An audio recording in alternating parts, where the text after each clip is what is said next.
down to the red, bring the Spire down to the red as well. He can snipe off the spawning pool and then snipe off the Spire right away, right afterwards. And so he can kill off both buildings, and then he'll have enough time before the Broodlings will kill off the Zealot. So, ooh, this is very clever from TT1. He's going to kill off these buildings simultaneously so that his Zealot will survive. And now it's up to Master Asia. What is he going to do? I don't think he has enough time. He just has a drone and a Zergling. And, oh my goodness, corruption going down. Here we go. TT1's got to kill off both these buildings. He's running out of time. He's going to lose both of his buildings, all his Protoss buildings at the main. And here goes the spawning pool and the Spire. It's going to get taken down. There goes the spawning pool. There goes the Spire. And that should be GG. The Zealot goes down. And why has the game not ended yet? Oh my goodness. Oh no, Master Asia using the drone. Oh, he has built an extractor on the Vespene gas. He built an extractor on the Vespene gas. It isn't game after all. Master Asia is going to pull away with the victory out of nowhere. He's saying the drone becomes an extractor. So we do have Zealot Lakes completed. I guess I could look at the production tab as we do have Psystorm on the way, a high yield expansion on the way for White Raw, as well as a pretty epic pylon right there. This pylon, alright, let's take bets. You guys think this pylon's going to last the whole game, or is it going to be destroyed? I'm going to say it will last the whole game. So we're going to keep an eye on that pylon. We are going to name him Pylo. It is Pylo the Pylon, and if he dies, I'm going to be very sad. But the high yield expansion down here should be on the way for the Terran player as well, as he has cleared it out. There he goes, on the way right now. And we have some ghosts in here with the EMP, which is very devastating against Protoss. I think my favorite thing the ghost says, is he's like, it's getting too hot. Or he says it's like, it's hot in here or something. I don't know, it cracks me up. I think he's like, it's getting too hot.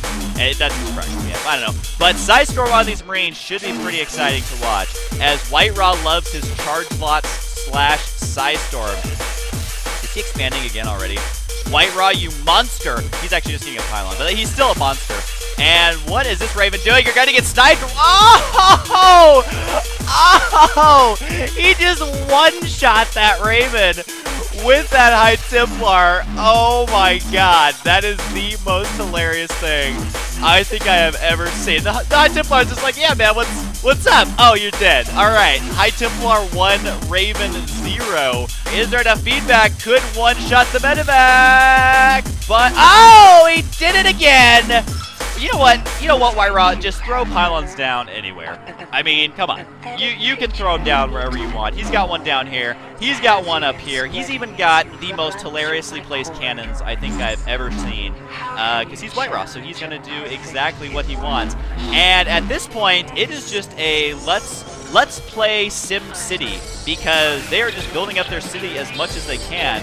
And I wish I could make more fitting Sim City jokes, but I actually don't know that much about Sim City. What you can have riots, I think. So we'll pretend that this is a riot on the blue player Sim City, and that this is aliens attacking the red Sim City. Aren't there aliens in Sim City? I haven't played that game since I was like 9.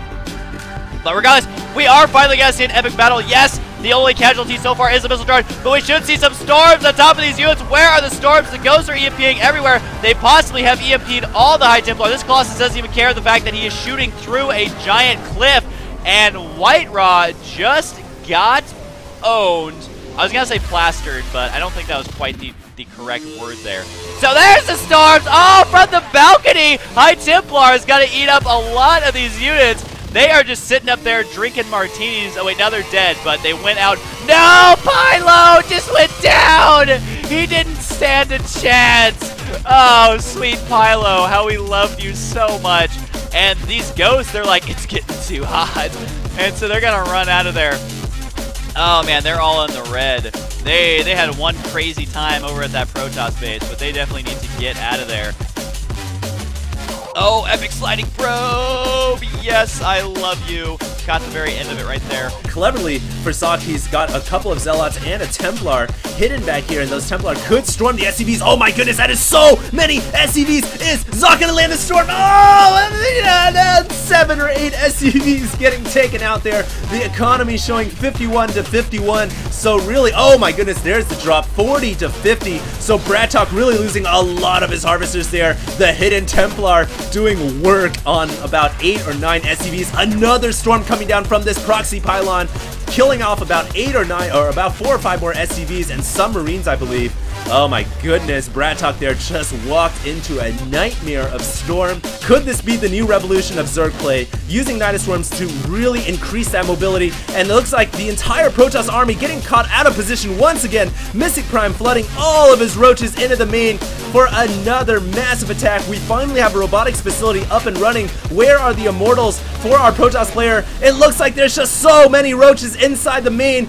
How can Cheetah possibly deal with this? There are 2 Nidostorms flooding roaches into the main base of the Protoss player. Cheetah here is getting all of his forces stuck behind his buildings. 1 storm landing down, 2 storms landing down, but Mystic burrowing and trying to run away from the Psionic Storm.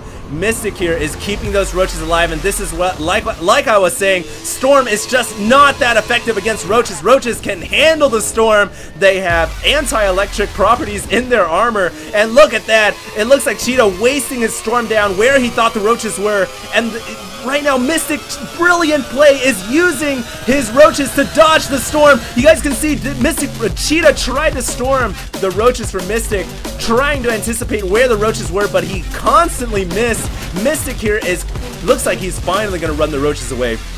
Great play. Here we go. The Ultra's going to run straight into those Thors, but the Battlecruiser's using their Yamato cannon onto the Ultralisks, but there are so many Corruptors. We even have some mind control being used as well, and it looks like the Ultras are going to get taken out, and it looks like, oh my goodness, Damaga is going to lose all of his Corruptors, and Jinro with just pure Terran, mass Terran, I don't even know what to call it, just balls to the wall, push forward, and take out everything. He's got 2 more nukes on the way. This one has already completed building, but I'm not quite sure where he plans to do it. So there goes another nuke on this line, and I think that Bratok should defend this quite easily here. And gotta back those tanks up. Get out of there.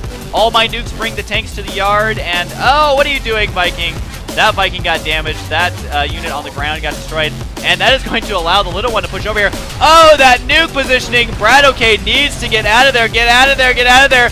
Is this nuke going to kill all of these units? It very well could. It's getting dangerously close. Here it comes. Here comes the nuke. Oh, he killed every single unit with that nuke. Oh, man. Bratok cannot be okay right now.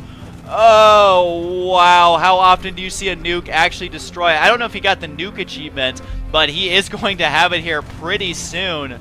Oh, that was the best offensive nuke I have seen in a very, very long time.